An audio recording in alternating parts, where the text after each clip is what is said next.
Yes, good morning student. आज अपन read करेंगे Hindi grammar class 4th। Now chapter start.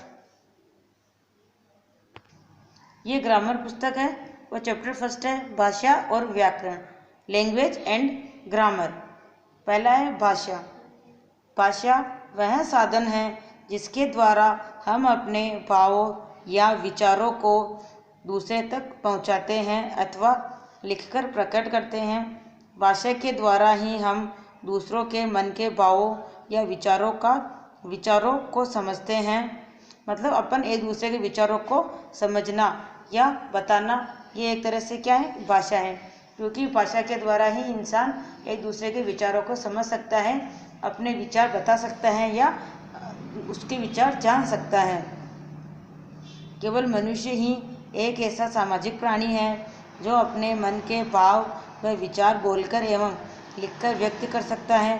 अतः स्पष्ट है कि हम बोलकर या लिखकर अपनी बात दूसरों तक पहुंचा सकते हैं तथा सुनकर या पढ़कर दूसरों की बात समझ सकते हैं। इसी का नाम भाषा है। भाषा की परिभाषा इस प्रकार दी जा सकती है, ये देखिए आप लोग। भाषा वह साधन है जिसके द्वारा मनुष्य अपने मन के भावों या विचारों को दूसरों तक पहुंचाता है और दूसरों के मन के भाव या विचारों को समझता है, तो उसे अपन भाषा कहते हैं। भाषा के दो रूप होते हैं, एक लिखित, दूसरा मौखिक। पहला है मौखिक रूप। जब हम बोलकर भाव प्रकट करते हैं तो उसे मौखिक रूप कहा जाता है। जब हम क्या करते हैं, बोलकर अपने भाव प्रकट करते हैं, उसे क्या कहा जाता है, मौखिक रूप।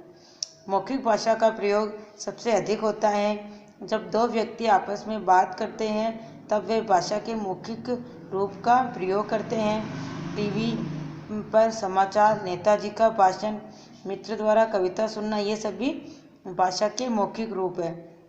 अब है लिखित रूप।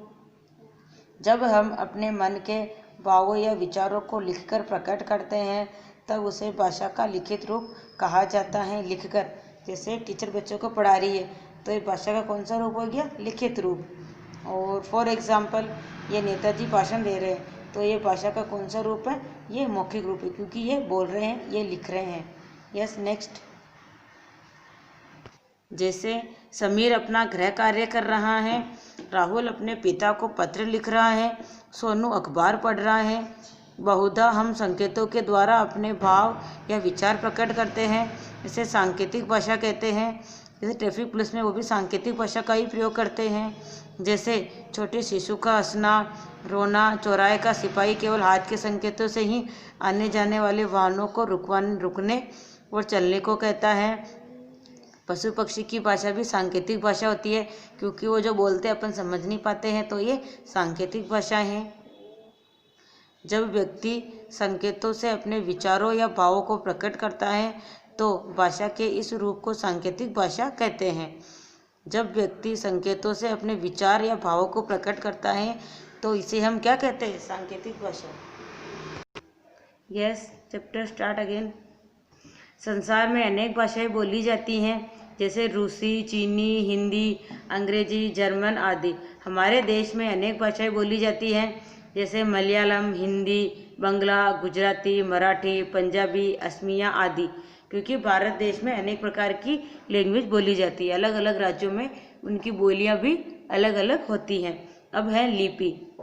लिपि भाषा में हर ध्वनि के लिए प्रतीक चिन्ह माना गया है। जैसे हिंदी में ए के लिए ए, क के लिए क, अंग्रेजी में उन्हीं के लिए ए के चिन्ह माने गए हैं। ध्वनियों के इन प्रतीक चिन्हों को क्या कहते हैं, लिपि। तो हिंदी भाषा कौन सी लिपि में लिखी गई है? हिंदी भाषा देवनागरी लिपि में लिखी गई है। आपके नहीं है फिर भी मैं बता रही हूँ, हिंदी भाषा देवनागरी में लिखी गई है। और इंग्लिश जो ये है अंग्रेजी, ये लिखी गई है रोमन भाषा में लिखी गई है। ध्वनि के प्रतीक चिन्हों को हम क्या कहते हैं, लिपि। जिन चिन्हों से हम हिंदी लिखते हैं उसे देवनागरी लिपि कहते हैं। और अंग्रेजी की लिपि रोमन, उर्दू की फारसी, पंजाबी की गुरुमुखी है। अब है व्याकरण। जिस शास्त्र से किसी भाषा के शुद्ध बोलने, पढ़ने या लिखने के नियमों का ज्ञान हो उसे व्याकरण कहते हैं। व्याकरण और भाषा का आपस में घनिष्ठ संबंध है। भाषा को शुद्ध बनाने के लिए व्याकरण का होना अनिवार्य है। व्याकरण के बिना न तो हम शुद्ध बोल सकते हैं और न ही शुद्ध लिख सकते हैं। अब है व्याकरण के भाग, देखिए आप लोग, ये है व्याकरण के भाग। व्याकरण के भाग। व्याकरण के मुख्यतः 3 भागों में बांटा जाता है। पहला वर्ण विचार, दूसरा शब्द विचार, तीसरा वाक्य विचार। पहला है वर्ण विचार। इसमें वर्णमाला, वर्ण के भेद तथा उनके उच्चारण आदि पर विचार किया जाता है, उसे वर्ण विचार कहते हैं। वर्ण यानी क, ख, ग, च, ट, ये सारे क्या वर्ण है, तो ये वर्ण होते हैं, वर्ण। अब है शब्द। इसमें शब्द विचार। इसमें शब्द के रूप, शब्द भेद, उनकी रचना तथा उनके प्रयोग पर विचार किया जाए। शब्द जैसे कि शब्द हो गया, शब्द में जैसे हो गया रमन, वमन, स्वर, लिखित, ये सारे क्या एक तरह से शब्द है। अब है वाक्य। इसमें वाक्य की बनावट, वाक्य भेद, उपभेद तथा उनकी शुद्धता पर विचार किया जाता है। वाक्य जैसे राम स्कूल जाता है, ये पूरा वाक्य सेंटेंस है, तो ये वाक्य विचार हो गया। अब अपन इसको एक बार और, अब तो आप जान गए होंगे कि इसमें कैसे क्या होता है। एक बार अपन वापस इसको रीड कर लेते हैं। देखिए आप, कुछ मेन टॉपिक है, इसको अपन एक बार रीड कर लेते हैं। भाषा मन के विचारों को व्यक्त करने का साधन है। भाषा मन के विचारों का व्यक्त करने का साधन है। भाषा मुख्यतः 2 प्रकार की होती है, एक लिखित, दूसरी मौखिक। हिंदी हमारी राष्ट्रीय भाषा है। भाषा के लिखने की विधि को लिपि कहते हैं। हिंदी भाषा देवनागरी लिपि में लिखी गई है। व्याकरण भाषा के नियमों की जानकारी देता है। अब है आपके क्वेश्चन आंसर, देखिए आप लोग, ये आप लोगों को नोटबुक में करना है।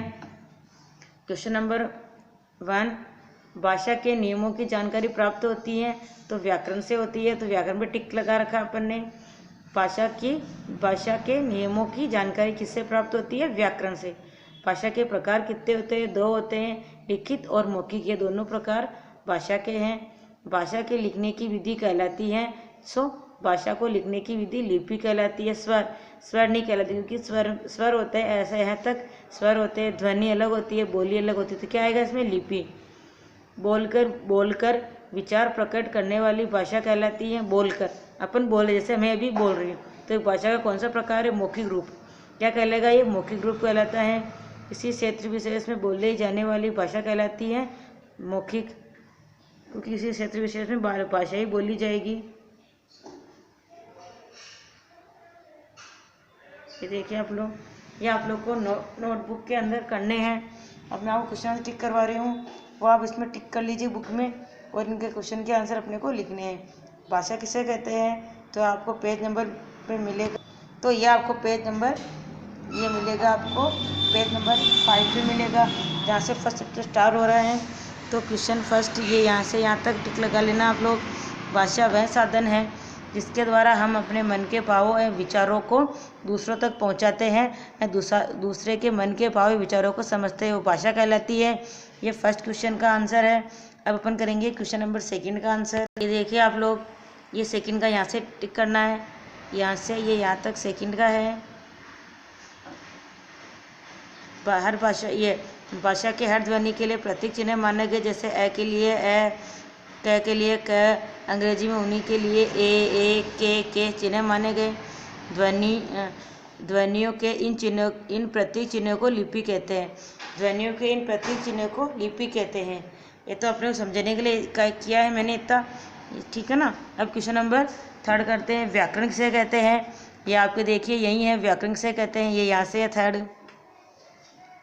आप लोगों को नोटबुक के अंदर करने हैं। ये जिस शास्त्र से किसी भाषा के शुद्ध बोलने, पढ़ने या लिखने के नियमों का ज्ञान हो उसे व्याकरण कहते हैं। ये व्याकरण पर टिक लगा रखा है। हिंदी भाषा की लिपि क्या है? तो हिंदी भाषा की लिपि क्या है? मैंने बताया देवनागरी लिपि। ये आप लोग को इधर राइट कर लीजिए। ये हिंदी भाषा की लिपि का नाम क्या है? तो देवनागरी। यहाँ राइट कर रही हूँ मैं, देवनागरी। कौन सी भाषा की लिपि है ये? हिंदी भाषा की लिपि। क्या है? देवनागरी। 5 क्षेत्रवर्तीय बोलियों के नाम, अलग अलग बोलियों के आपको नाम लिखने हैं। ये देखिए आप लोग, क्षेत्र हमारे देश क्षेत्रवर्ती बोलियों के नाम ये जैसे ये डे वाला 5 वाला आ गया, जैसे ये 1 2 3 4 5 इत्यादि है। 1 2 3 4 5 ये देख लेना, आपके हिसाब से कर लेना कितने भी हो सकती है। लर्न करोगे तो आपका ही इसमें फ़ायदा है। और ये वर्क आप लोग को हिंदी से क्लीन नोटबुक के अंदर करना है। वर्क एकदम नीट एंड क्लीन करना है। सो ये चैप्टर अपना आज यहीं पे ख़त्म होता है। ये वर्क आप लोगों को करना है, एक बार आप फिर से देख लीजिए। ये देखिए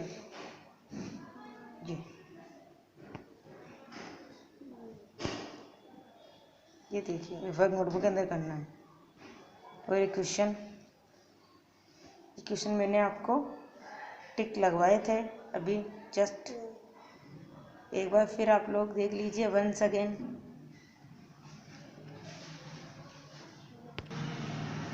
ये देखिए आप लोग, इधर ये क्वेश्चन नंबर फर्स्ट का आंसर ये रहा, दिख रहा आराम से। ये क्वेश्चन नंबर फर्स्ट का आंसर है। क्वेश्चन नंबर सेकंड का आंसर बता रही हूँ। ये देखिए आप लोग, क्वेश्चन नंबर सेकंड का यहाँ से यहाँ तक है। तो क्वेश्चन नंबर थर्ड का आंसर ये यहाँ से यहाँ तक है, व्याकरण वाला। थर्ड का, फोर्थ का मैंने इसमें राइट कर रखा है, देवनागरी अंडर में कर रखा है। देखिए ये फोर्थ का आंसर है।